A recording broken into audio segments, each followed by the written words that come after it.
नमस्कार। जारी है फिर से राजीव गांधी विचार विकास मंच के राजू जी चौथमल जो महाराष्ट्र प्रभारी तथा महासचिव है। आज हमारे राजीव गांधी सोशल मीडिया के चैनल पे फिर से उनका एक बार स्वागत है। राजू जी धन्यवाद। राजू जी, आज 4 जून को लोकसभा इलेक्शन के नतीजे आए हुए हैं जी। तो उसी बारे में हमने आपको फिर से चर्चा करने के लिए बुलाया है। धन्यवाद आपका। अभी तक आपने देखा होगा कि काफ़ी अलग अलग चैनलों पे जो अलग अलग नतीजे बताए जा रहे थे, रुझान बताया जा रहा था, तो उसमें एनडीए के बहुत ज़्यादा प्रमाण से, यानी जो उनका नारा था 400 पार, शुरू से मॉर्निंग से हमने देखा कि 370 380 ऐसा आंकड़ा दिखाया जाता है और इंडिया गठबंधन और अदर लोगों को कम आंकड़े दिखाए। लेकिन दोपहर तक हमने देखा कि धीरे धीरे काफ़ी चित्र बदल चुका था। तो इस एग्जिट पोल के बारे में आपका क्या विचार है? विनोद जी, एग्जिट पोल से भी पहले जो पोल था स्वयं घोषित पोल, जैसे 400 पार, बीजेपी 370 पार, बीजेपी गठबंधन 400 पार, पिछले करीब 4 वर्षों से ये सुनने में जब 370 कश्मीर से हटाए, 370 का नारा इनका 2024 के लिए बन चुका था बीजेपी और आरएसएस के ओर। गठबंधन में रहने वाले जो संगठन थे उनको 30 सीटें ज़्यादा दे दिया, 400 पार कर दिया। और वो 400 पार पिछले 4-5 वर्षों से आते 2024 के लोकसभा चुनाव में उनका घोषित वाक्य बन गया, अब की बार 400 पार। ठीक है, लेकिन अब की बार 400 पार करने के लिए इनकी कुछ कार्य भी होना चाहिए ना। 400 पार होने के लिए कुछ योजनाएं भी होनी चाहिए। इन्होंने तो 10 साल में सिर्फ देश को लूटा है, यहाँ के सभी प्रकार के संसाधन खत्म कर दिए, सार्वजनिक उपक्रम की संस्थाएं प्राइवेटीकरण कर दिया, जो संस्थाएं लोगों को नौकरियां देती थी वो नौकरियां ऑटोमेटिकली बंद हो गई। अगर सरकारी संस्थान अगर प्राइवेट में जाती है तो आरक्षण की ताकत ऑटोमेटिकली खत्म हो गई। महंगाई जमीन से लेकर आसमान में पहुंच गई। बेरोजगारी के लिए इनके पास कुछ हल नहीं, सुविधा नहीं है, नौकरी नहीं तो कहाँ से होंगे। ठीक है, जो प्राइवेट फैक्ट्रियाँ थी, छोटे छोटे उद्योग धंधे थे, छोटे मिल्स थे, मनरेगा था, नरेगा था, रोजगार हमी योजना था, या जिन दुकानों में 50-60 कर्मचारियों की नियुक्ति होती थी प्राइवेट के रूप में, वो भी बिजनेस बंद होने की वजह से, बेरोजगारी होने की वजह से, महंगाई बढ़ने की वजह से वो भी बंद हो गए। मतलब टोटली बेरोजगारी का जो बाजार होता है ना, वो भारत में बहुतायत रूप से देखा जाए, सर्विसेज नहीं हुई, नौकरियाँ नहीं, महंगाई दुनिया भर की, कोरोना ने लोगों की कमर तोड़ दिया। इनके पास कुछ विजन भी नहीं है कि वह भारत देश को आगे भविष्य में बढ़ा सके। इनके पास एक ही नारा था, राम मंदिर, अयोध्या, हिंदू मुस्लिम, या फिर अब की बार 400 पार का इनका नारा। इनकी जो मीडिया है, जिसे दरअसल गोदी मीडिया कहा जाता है, हमारे पत्रकार रवीश कुमार जी थे ना, उन्होंने गोदी, ये जो मीडिया थी जो सरकार के रूप में सरकारी फर्म होते थे, उसे गोदी मीडिया नाम दिया। तो इनका जो घोषित वाक्य था 400 पार, वो गोदी मीडिया ने बाकायदा एग्जिट पोल में उतार दिया। इनका एक भी कारण न होते भी 360 से लेकर 401 तक लगभग सभी चैनल वालों ने एग्जिट पोल में दिखाया। कोई 359 दिखा रहा, कोई 370 दिखा रहा, कोई 385 दिखा रहा, कोई 400 दिखा रहा, कोई 395 दिखा रहा, लेकिन ये नहीं बताया है कि कहाँ से कौन सी सीट आ रही, किस राज्य से कितनी सीट आ रही, या कौन सा कैंडिडेट अपने बलबूते जीत कर आएंगे। ऐसा कुछ भी इन गोदी मीडिया वालों के पास विजन नहीं। सिर्फ 400 पार का नारा दिया उन्होंने, बीजेपी वालों ने 400 पार का नारा इन्होंने एग्जिट पोल में दिखा।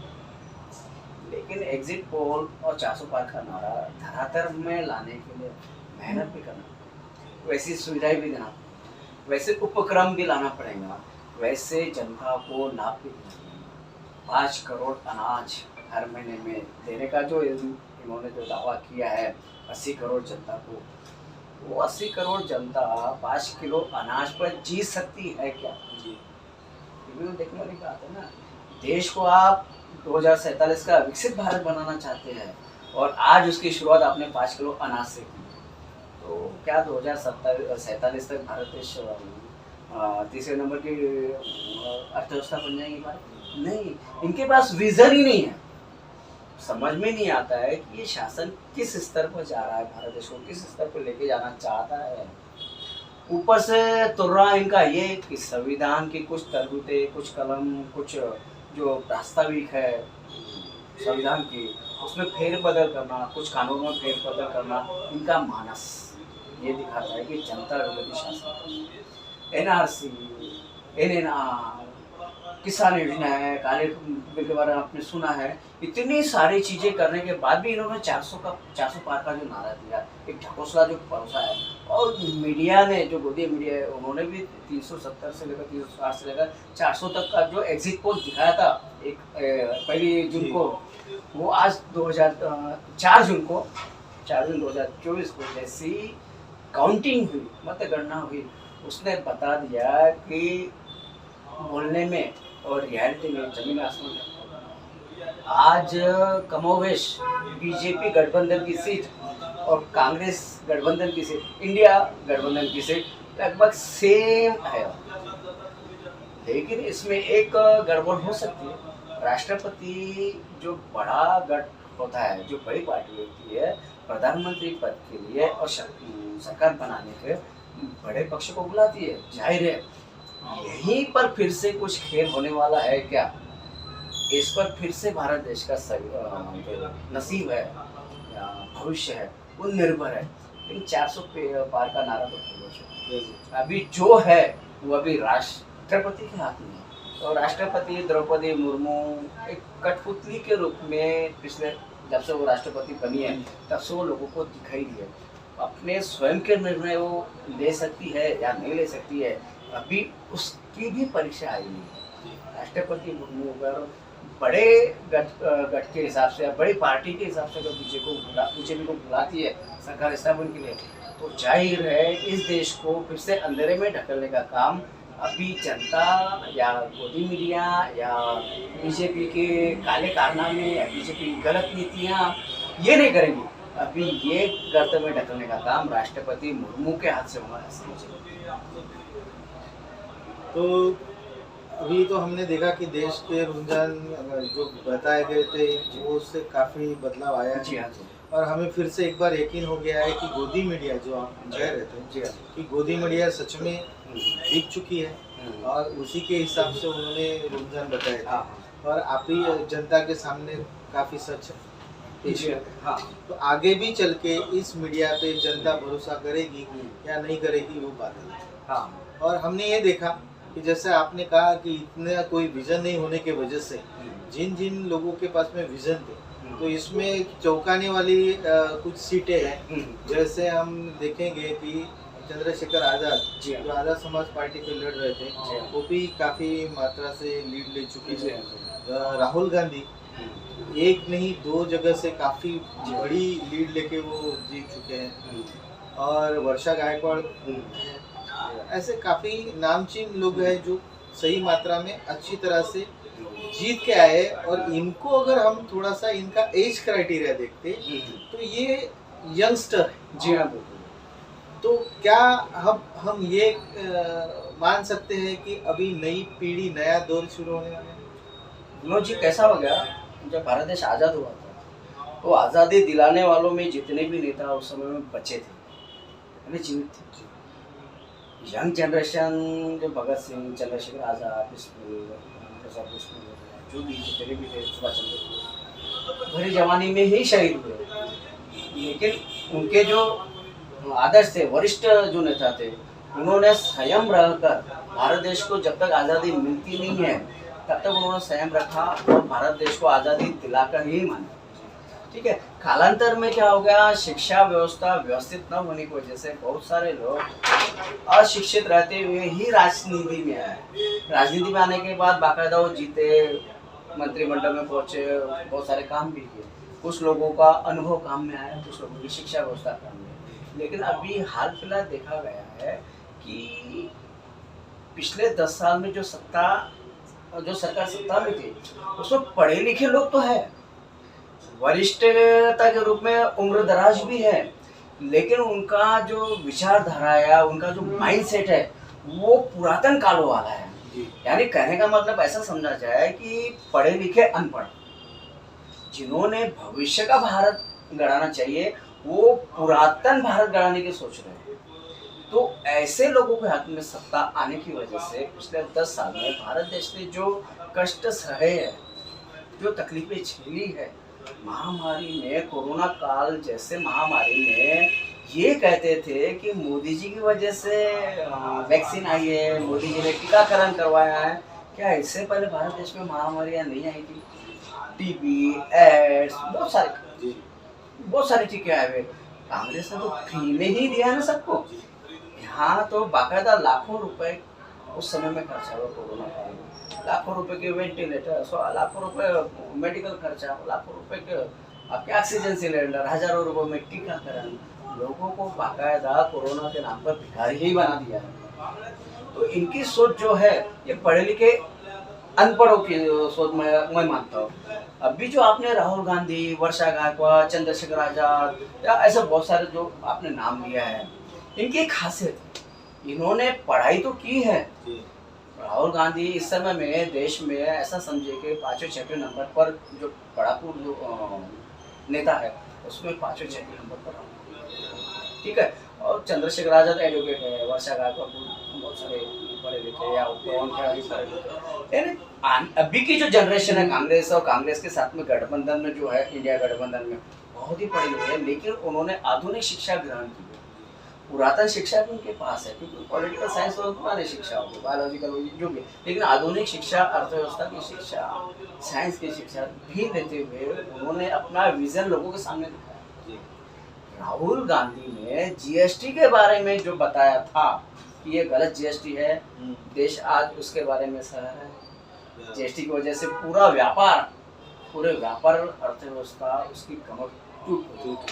राहुल गांधी ने नोटबंदी के बारे में जब बताया था कि फेल होने वाली हो गई ना, नरेंद्र मोदी की नोटबंदी योजना खत्म, बंद हो गया, फेल हो गई, टोटल अर्थव्यवस्था तो संभली नहीं है। राहुल गांधी ने जो कोविड का जो आगमन था, उसके कई महीने पहले राहुल गांधी ने कहा था कि कोरोना आने वाला है, संभल जाओ। ये नहीं संभले, इन्होंने नमस्ते ट्रम्प कार्यक्रम किया अहमदाबाद स्टेडियम पर, आपको बताऊंगा 5 लाख लोग समथिंग आए थे एक स्टेडियम पर। तो इनको इतना समझ में नहीं आया है कि राहुल गांधी का भविष्य की दूर दृष्टि जो है वो अलग है, वो भविष्य दृष्टा है, ऐसा समझो, भविष्य वेता के रूप में जाना जाता है। चंद्रशेखर आजाद को ये पता है कि भविष्य में यूपी की दलित राजनीति जो है मायावती की, वो खत्म होने की कगार पर आएंगी। आज आपने देखा होगा मायावती का एक भी कैंडिडेट वहां जीतते हुए नहीं दिखाई देगा। इवन अपनी जमानत बचा पाए ऐसा भी मुझे अभी तक दिखा नहीं है। अभी जो काउंटिंग शुरू है, तो अभी यूपी में एक उभरता हुआ जो चेहरा है, जो नेतृत्व है, वो चंद्रशेखर आजाद के रूप में सामने आ रहा है और डेफिनेटली वो आगे चल के बहुत अच्छा काम भी। महाराष्ट्र में भी वैसे कोई यूपी से बदतर, यूपी से कोई अच्छे आ रहा महाराष्ट्र के नहीं है इस मामले में, नेताओं के मामले में। लेकिन इस समय में एक उद्धव ठाकरे के रूप में महाराष्ट्र को एक बहुत ही अच्छा नेतृत्व मिला हुआ है, आपने देखा। उसके बाद में तमिलनाडु में स्टालिन, एमके स्टालिन जो करुणानिधि के सुपुत्र है, वो भी बहुत जबरदस्त नेता है। पश्चिम बंगाल में ममता बनर्जी तो है ही है, लेकिन उसके साथ में महुआ मोहपात्रा जैसी लीडर भी है, जो बैंकिंग व्यवस्था की बहुत अच्छी जानकार है। दिल्ली में ही देखिए, राजस्थान में देखिए सचिन पायलट। यहाँ पर आसाम में अगर आप जाएंगे तो वरुण गोगोई एक ऐसा लीडर अभी उभरते समय में आया है। जब राहुल गांधी को बाकायदा लोकसभा से निलंबित किया था, तो राहुल गांधी की जगह पर वरुण गोगोई नेतृत्व करते थे लोकसभा में, उनके भाषण में बहुत ज़्यादा। इसी प्रकार जो यंग जनरेशन अभी जो सामने आ रहा है, यहाँ पर आप कश्मीर में देखिए उमर अब्दुल्ला भी यंग है, यहाँ पर आप हेमंत सोरेन को देखिए भी यंग है, कर्नाटक में डीके शिव कुमार भी यंग जनरेशन नहीं गिना जाएगा ना, कोई बड़ी ज़्यादा उम्र नहीं है। तो आप जो बोल रहे हैं ना, जो यंग जनरेशन के हाथ में भी भारत देश की तकदीर आने वाली है, या सत्ता आने वाली है, या बागडोर आने वाली, ये तो बाकायदा सत्य है।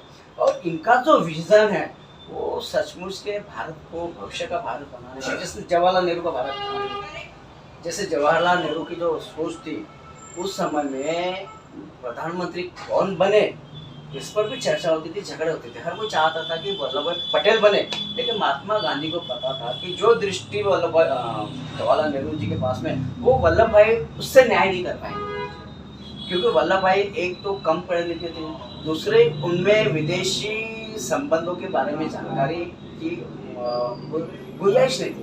नेहरू उसमें बहुत, नेहरू प्रधानमंत्री बने और अपने 17 वर्षों के कार्यकाल में जो उन्होंने भारत को आगे लेकर गए, वैसे ही दृष्टि आज राहुल गांधी या उनके साथ में जो यंग जनरेशन के जो लीडर्स है उनमें तमाम दिखाई देंगे। उसमें तेजस्वी यादव और अखिलेश यादव को भी आप गिन सकते हैं, और तेजस्वी यादव और अखिलेश यादव इस समय में राहुल गांधी के दाया हाथ या बाया हाथ या दोनों, ऐसा आप मान सकते हैं। क्योंकि इन तीनों की जो त्रिमूर्ति ने जो इस लोकसभा में काम किया 2024 के, वो आप देखेंगे तो चुनाव के जो आंकड़े आए हैं अभी, परसेंटेज वो कहिए वोटों का, या फिर विनिंग सीट देखिए तो बीजेपी और गठबंधन के समकक्ष आए।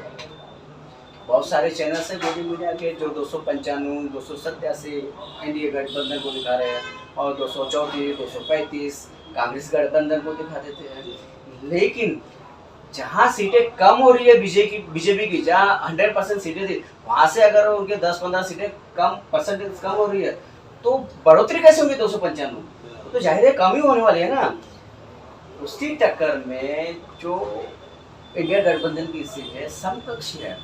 इंडिया गठबंधन इस समय में 255 दिखा रहा है, जो सही कैलकुलेशन है, और इंडिया गठबंधन 260 दिखा रहा है। फर्क कितना है? 5 सीटों का। अदर्स को जो 30-35 सीटें आ रही है, कांग्रेस है, कांग्रेस उन सीटों को 30-35 जो अदर्स है, जो अपक्ष आने वाले हैं, उनको मिलाकर सरकार बनाएगी, बशर्ते राष्ट्रपति मुर्मू किससे इनवाइट करते हैं सरकार बनाने, उस पर डिपेंडिंग आज का 2024 का चुनाव आएगा। ये तो हमने अभी बात की देश के लिए जी, लेकिन जैसे आप बैठे हैं अमरावती लोकसभा में, जी, तो अमरावती लोकसभा के जो 2 उम्मीदवार थे, वैसे तो तिरंगी चौरंगी लड़त बोला करते थे लोग, पर हमने देखा है कि आज तिरंगी भी नहीं, 2 रंगी बढ़त हुई है। तो भाजपा की नवनीत राणा ये काफी इसमें आ गई थी, कॉन्फिडेंस में आ गई थी, और हमें पता चला कि कल रात को ही उन्होंने, उनके कार्यकर्ताओं ने विजयी बैनर लगा दिए, और मथुरा से कुछ 5 लाख पेड़े का ऑर्डर आया था, और उनके लिए काफी इंदौर से विजय रथ भी यहाँ पहुँच गया था। पर इसके बावजूद जनता का जो कॉल था, जनता का जो जनमत था, जनता का जो आशीर्वाद था, वो माननीय बलवंत जी वानखेड़े जो कांग्रेस महाविकास आघाड़ी के उम्मीदवार थे, उनको प्राप्त हुआ। तो इसके बारे में आप क्या कहना चाहते हैं? इस विजय के बारे में आप क्या कहना चाहते हैं? देखिए, ये जो विजय है, तो विजय के बारे में थोड़ा बाद में बात करता हूँ। आत्मविश्वास जो होता है ना, होना चाहिए, लेकिन अति आत्मविश्वास नहीं होना चाहिए। अति आत्मविश्वास, आपको पता है कि दलित और मुस्लिम इस समय में हमारे विरोध में है, क्योंकि आपने बीजेपी ज्वाइन किया हुआ है, बीजेपी की टिकट पर है, जाहिर है दलित और मुस्लिम नहीं मिलेंगे आपको वोटिंग, लेकिन आपकी छवि अच्छी है तो कम से कम दलित तो आपको मिलना ही चाहिए। आपने दलितों के विरोध में भी ऐसे स्टेटमेंट किए हैं या फिर ऐसी कृतियाँ की है, हनुमान चालीसा, हनुमान गढ़ी, शिव महापुराण, जय श्री राम का नारा, इस देश में रहना है तो जय श्री राम बोलना पड़ेगा। ये जो कृतियाँ होती है, ये दलित समुदाय को नापसंद अभी से नहीं है, बाबा साहेब अम्बेडकर के जमाने से। जो चीज़ कांग्रेस ने 70 वर्षों में नहीं किया, वो आपने एक झटके में बीजेपी में जाने के लिए कर दिया। इतना अति आत्मविश्वास तो जाहिर है कि टूटना ही, ठीक है ना। आपने मतलब नवनीत जी राणा ने अति आत्मविश्वास में 4 दिन पहले ही इंदौर से रथ मंगवा लिया। उस समय में सुनहरा कलर था, हमने फुटेज देखे इसमें फेसबुक पर। दूसरे दिन तीसरे दिन देख रहे तो हम उसको सिल्वर कलर में आ गए, चांदी का कलर। तीसरे दिन हमें साधारण बग्गी दिख रही है। मतलब आपने वो रथ के नाम पर भी लोगों की भावना के साथ खिलवाड़ किया है। 5 लाख लड्डू मंगाने का जो मथुरा से मंगाया, ऐसा मैंने सुना है, मैंने देखा नहीं है, आप पढ़ा नहीं है, स्टेटमेंट आधिकारिक नहीं बोल सकते, लेकिन सुना है। तो 5 लाख जो लड्डू या पेड़े आ रहे हैं वहाँ से मथुरा से, वो आते आते इतने पिघल गए कि अभी उससे लस्सी बनाना पड़ेगा। अच्छा। और वो लस्सी बनाने के लिए भी आपको फ्रिज में रखना पड़ेगा, तब जाके वो पीने में आएगा, है ना। तो वो 5 लाख लड्डू या मिठाई के पेड़े या पेड़े जो भी होंगे कहाँ है? यानी आपने अमरावती की जनता का मिठाई और पेड़े के नाम पर भी तो आपने भ्रमित कर दिया, दिशाभूल की भी। ऐसा तो डेफिनेटली बता दो अगर सचमुच में पेड़े आए या मथुरा के, आप पाठ तो हारने की खुशी में कोई हरकत नहीं, लेकिन आपका आत्मविश्वास या आपका जो मन है वो इतना बड़ा नहीं हुआ है, अभी इतना बड़ा नहीं है, पहले था, अभी नहीं है। अभी आप बीजेपी में है ना, बीजेपी का मन इतना बड़ा नहीं, संकुचित विचारधारा वाला है। ये संकुचित विचारधारा की वजह से नवनीत राणा की हालत आज ये हो गई है कि अपक्ष चुनाव जीतने वाली, नरेंद्र मोदी के लहर में जीतने वाली, आज नरेंद्र मोदी की पार्टी की टिकट पर भी हार गई। ये अति आत्मविश्वास का खेल है। रहा सवाल बलनभाव वानखड़े। बलनभाव वानखड़े एक भूमिपुत्र के नाम से जाने पहचाने जाते हैं। दराबो जैसे छोटे से गांव से जिला परिषद, ग्राम पंचायत या फिर सरपंच से उनके सफर शुरू हुआ। विधायक भी बने दो एक बार, अभी वो खास सांसद भी बने। उनके पीछे कांग्रेस का हर वो कार्यकर्ता था। यशोमती ठाकुर जैसी मार्गदर्शकों, सुनील देशमुख, ये साथ में थे। इवन महाविकास आघाड़ी के शिवसेना के प्रीति बनी, आनंद गोरे साहब या जितने भी शिवसेना शरद पवार की पार्टी के सभी पदाधिकारी उनके साथ में थे।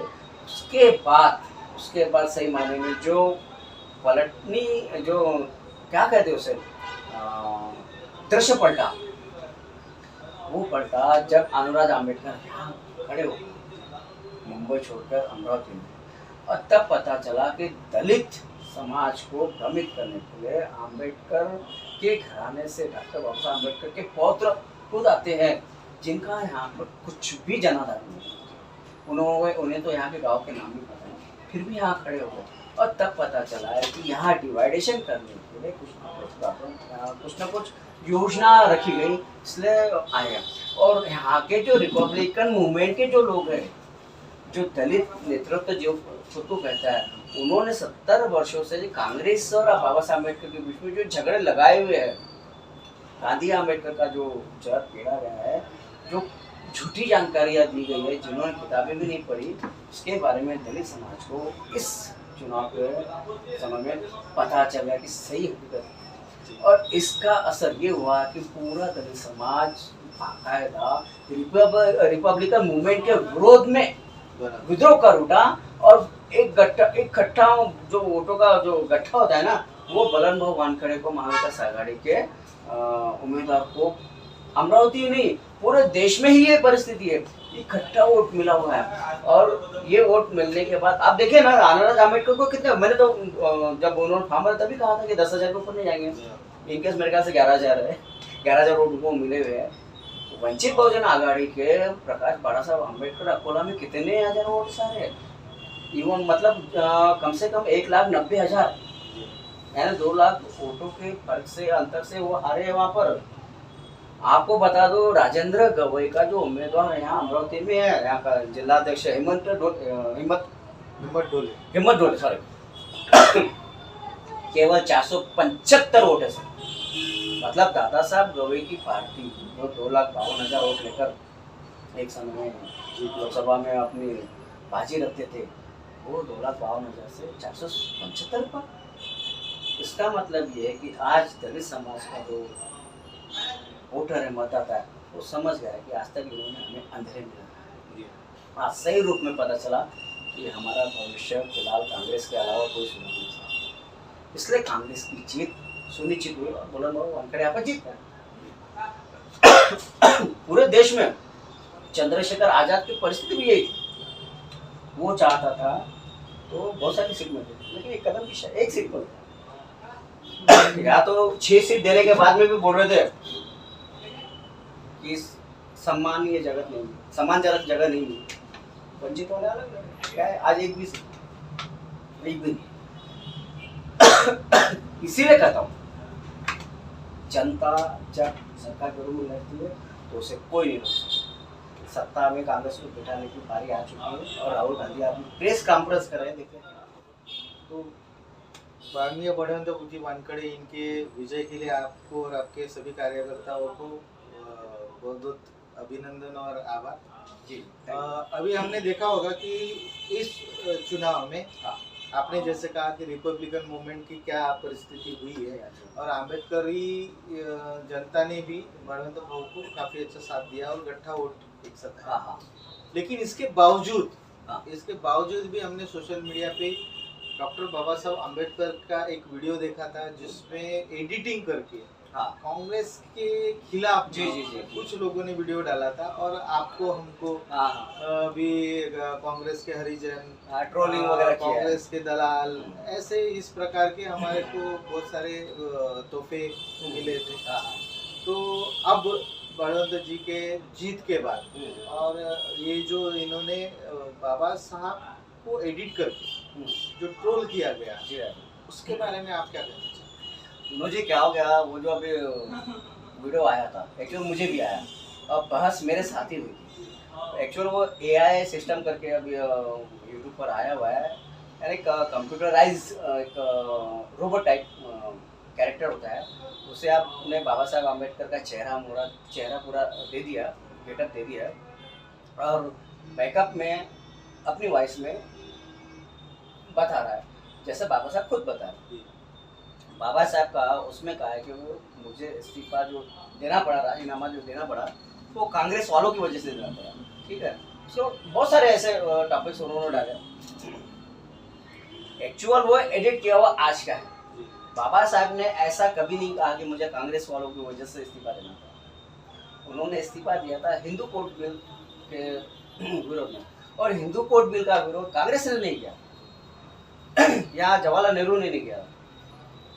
हिंदू कोड बिल का विरोध उस समय में कांग्रेस में रहने वाले RSS के पदाधिकारी जैसे श्यामा प्रसाद मुखर्जी थे, राम राज्य परिषद के जो अध्यक्ष थे राष्ट्रीय, राम शास्त्री आश्रय, हर गांव में जाकर उन्होंने मीटिंग लिया और हिंदू कोड बिल का विरोध किया संसद। उसके बाद में राम राज्य परिषद मतलब RSS बीजेपी से जो पूर्ववर्ती पार्टी थी जनसंघ, उससे पहला नाम था उसका राम राज्य परिषद। उन्होंने बाकायदा हर गांव में जाकर मीटिंग लिया, लोगों को जागृत किया, उनके समाज के लोगों को, कि ये हिंदू कोड बिल जो महिलाओं के गवर्नमेंट जो बनाया है, ये व्यक्ति कौन होता है जो अस्पृश्य है, जो अछूत है, जो निचली जाति का है, वो कौन होता है हमारे महिलाओं के बारे में एक कानून बनाया, हमारी महिलाओं का सम्मान हम देखते हैं। तो ऐसा करके उन्होंने वो हिंदू कोड बिल की प्रतियां भी जलाई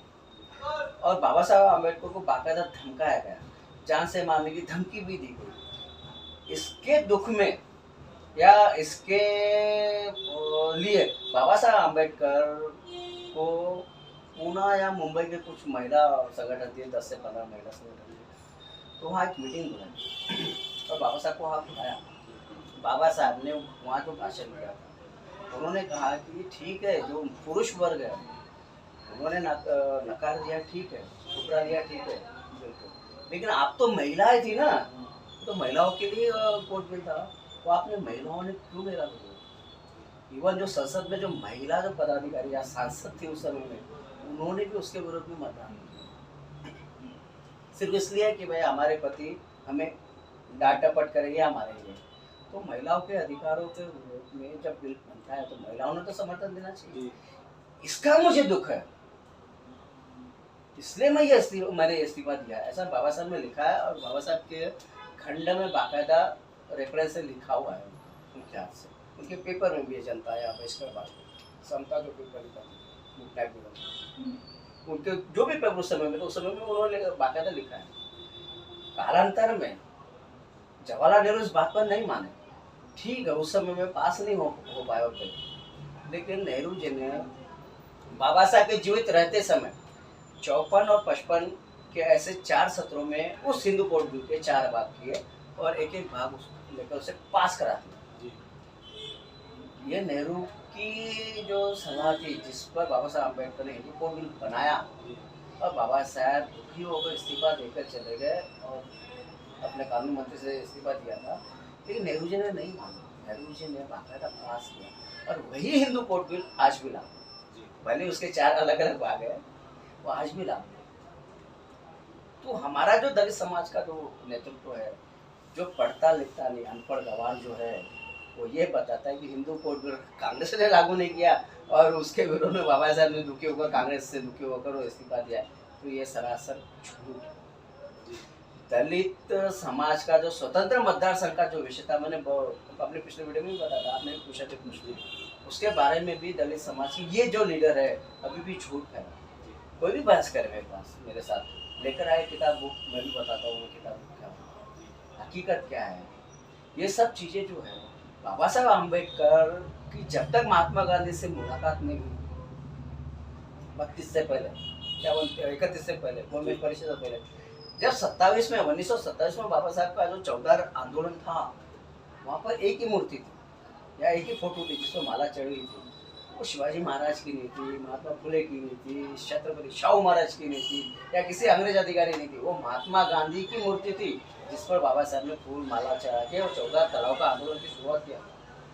और 1932 आते आते बाबा साहब को अपने अछूत समाज का जो इतना जो ध्यान आया कि भाई इनका क्या होगा, उनके लिए लड़ते लड़ते वो गांधी जी से लड़ते हुए, गांधी जी से मुलाकात होने के बाद, मतलब पूना पैक्ट होने के बाद, बाबा साहब अम्बेडकर और महात्मा गांधी में जो मित्रता या जो सामंजस्य बैठा, वो तो जग जाएगा ना। बाबा साहब अम्बेडकर ने अगर स्वतंत्र मतदार संघ के लिए 1932 में अपमान का घूंट पिया होता, तो 1947 में संविधान लिखने का काम तो बाबा साहब को मिला ना। वो बाबा साहब को लिखने के लिए महात्मा गांधी जी की वजह से उनको चुना कर लाना पड़ा। जवाहरलाल नेहरू मुंबई से चुनकर लाना बाकायदा था, राष्ट्रपति का बाकायदा नोटिफिकेशन जारी हुआ था कि बाबा साहब को चुनकर लाओ, किसी भी हालत में संविधान सभा में उनको आना है, संविधान बनाना है। बाबा साहब आए, संविधान बनाया। संविधान में जितनी भी धारा है, बाबा साहब ने 1932 का बदला क्यों नहीं लिया? स्वतंत्र मतदार संघ की उसकी मांगी उन्होंने धाराओं के उन्होंने लिख ली थी, लिख लेना चाहिए था। महात्मा गांधी को संविधान सभा में जैसे बाबा साहब आए, उसके 4 महीने के बाद में महात्मा गांधी की हत्या हुई। उन्हें रोकने वाला भी कोई नहीं था। बाबा साहब ने स्वतंत्र मतदार संघ की मांगी उस समय 47 में। जाहिर है कि बाबा साहब का जो राजनीति है, जो समझ है, महात्मा गांधी के साथ में या उनको सुनते समय या उनके सानिध्य में आने के बाद बाबा साहब अम्बेडकर की भी सोच थोड़ी सी चेंज हो गई होंगी ना। और बाबा साहब जो जितनी बड़ी शख्सियत है, तो उनके संपर्क तो महात्मा गांधी भी गिने जाते हैं, उनकी भी समझ उतनी लगभग उतनी है। महात्मा गांधी भी उतने बुद्धिमान थे जितने बाबा साहब है। लेकिन बाबा साहब और महात्मा गांधी जब एक होते हैं तो भारत का संविधान बनता है, ये तो आप मानेंगे ना। और उस संविधान की रक्षा करना वो हमारे समाज के जो लीडर है, जो स्वयं घोषित लीडर है, उनका काम था। आज 2014 के बाद से नरेंद्र मोदी संविधान को खत्म करने के लिए अनगिनत ऐसे कुकर्म कर रहा है, लेकिन संविधान खत्म नहीं हो रहा। कुछ चीजें होती है, तो इसीलिए 370 पार और 400 पार का जो नारा दिया, वो संविधान बदलने के लिए दिया ना। लेकिन वो महात्मा गांधी और बाबा साहब की सोच या उनके विचारों पर जब बना हुआ जो संविधान है, वो संविधान को बचाने के लिए हमारे दलित लीडरों ने क्या किया। आज अगर उनसे बात करो कि भाई संविधान को बचाने के लिए आपको एक होना चाहिए, हमने ठेका लेकर रखा है, बुद्धिस्ट लोगों ने ठेका लेकर रखा हुआ है, या फिर महारों ने ठेका लेकर रखा हुआ है। ये ऐसी बातें इस 2024 में भी सुननी पड़ी, जब 10 साल से गुलामी में जी रहा है देश। वो संविधान को बचाने के लिए जब राहुल गांधी पैदल निकलता है 4000 किलोमीटर और 6000 किलोमीटर दूसरी भी यात्रा करता है, 1-2 साल में 10,000 किलोमीटर की यात्रा, और उसके साथ में जो चंद्रशेखर आजाद, वरुण गोगोई, सुप्रिया सिंह, पवन खेड़ा, अखिलेश यादव, तेजस्वी यादव, लालू प्रसाद यादव जैसा वरिष्ठ नेता, स्टालिन, DK शिवकुमार, सीतारमैया, उद्धव ठाकरे जैसे कट्टर हिंदुत्ववादी नेता, शरद पवार जैसे वरिष्ठ नेतृत्व, या फिर फारूक अब्दुल्ला कश्मीर के, या फिर राजस्थान के अशोक गहलोत है, यहाँ पे नीतीश कुमार को भी आप पकड़ लीजिए। यहाँ पे नया नेतृत्व तेलंगाना का रेवंत रेड्डी जो आए अभी जीतकर, जो CM है, या फिर हिमाचल प्रदेश के मुख्यमंत्री सुखविंदर सुक्खू। राहुल गांधी को देखने सुनने के लिए या उनके साथ में रहने के लिए, उनके विचारों से प्रभावित होकर जो इंडिया गठबंधन में शामिल हुए, ममता बनर्जी भी कहीं दूर नहीं, वो भी साथ में है, हेमंत सोरेन भी साथ में है, अरविंद केजरीवाल भी साथ में आ गए। तो उस राहुल गांधी में जो चीजें हैं, जो गुण है, उन लोगों ने देखा हुआ है और उसके साथ साथ देश की जनता ने भी देखा है। इसलिए आज इंडिया गठबंधन बीजेपी गठबंधन के एकदम समकक्ष आकर खड़ी हो गई। जहां कांग्रेस को 40-50 सीटें देने वाले थे या जहाँ इंडिया गठबंधन को 60-70 देने वाले थे, आज वो 260 पर पहुंच गए। बीजेपी गठबंधन एनडीए भी गठबंधन 260 के लगभग है। तो जाहिर है कि आज वाकई में पता चल गया है कि क्रांतिकारी कदम उठाने में जो कांग्रेस का जो उच्च नेतृत्व है, उच्च मतलब ऊपर का जो नेतृत्व है या गांधी परिवार है, वो हमेशा आगे रहता है। अमेंडमेंट करना, सरकार चलाना, देश को चलाना, जनता की भलाई, ये जो काम है वो गांधी फैमिली को डेफिनेटली आता है। उस समय में गांधी के साथ में बाबा साहब अम्बेडकर थे, नेहरू के साथ में बाबा साहब अम्बेडकर थे। आज वो गांधी परिवार के साथ में अम्बेडकर परिवार का एक भी व्यक्ति, बाबा साहब अम्बेडकर भी नहीं, आनंदराज भी नहीं, भीमराज भी नहीं, कोई नहीं, या फिर राजरत्न अम्बेडकर भी नहीं, रामदास आठवले ऑलरेडी बीजेपी में शामिल हो गए, जोगेंद्र कवाड़े सिर्फ एमएलसी सीट मांग रहे, कोई नेतृत्व नहीं है। लेकिन अम्बेडकरी जनता खड़ी हो गई उस गांधी परिवार के साथ देने के लिए। वो गांधी परिवार को साथ देने का परिणाम ही ये हुआ है कि आज अम्बेडकरी जनता का कम से कम वो आरक्षण तो बच जाएगा, वो संविधान तो बच जाएगा। अब संविधान में वो तरतूद नरेंद्र मोदी लागू नहीं कर सकेंगे जो सत्ता बनाने के बाद वो कर सकते थे, क्योंकि अभी उससे भी त्रिशंकु को सरकार चलाना पड़ेगा अगर द्रौपदी मुर्मू उससे वापस बुलाती है या सरकार बनाने के लिए बुलाती है। नहीं तो कांग्रेस है, वो कांग्रेस अपनी सरकार बना ही लेगी। फ्लोर पर जब टेस्ट के लिए जाएंगे ना, बहुमत के लिए नरेंद्र मोदी सरकार गिर जाएंगी। इससे पहले अटल बिहारी सरकार 1 वोट से आ गई थी, इस बार तो बहुत सारे लोग चाहिए, बहुत सारे उम्मीदवार चाहिए। तो कहने का मतलब ऐसा है कि जनता वर्सेस बीजेपी या जनता वर्सेस सरकार जब भी होती है उसमें जनता ही जीतती है। फिर जनता का जो पुराना नेतृत्व है, जो रहनुमा कहलाया जाता है, वो अगर नहीं भी साथ में रहे तो भी जनता अपनी लड़ाई लड़के जीतती है, जैसे 2024 की इस लोकसभा में हुआ। और वाकई में इस बार जो आपने कहा था ना, यंग जनरेशन के हाथ में भारत की तस्वीर आई है या तकदीर आई है या भविष्य आया हुआ, फिर डेफिनेटली सही ढर्रे को भारत की जनता चाह रही है, ऐसा मुझे लगता है। तो ये थे हमारे साथ पे राजू जी चौथमल।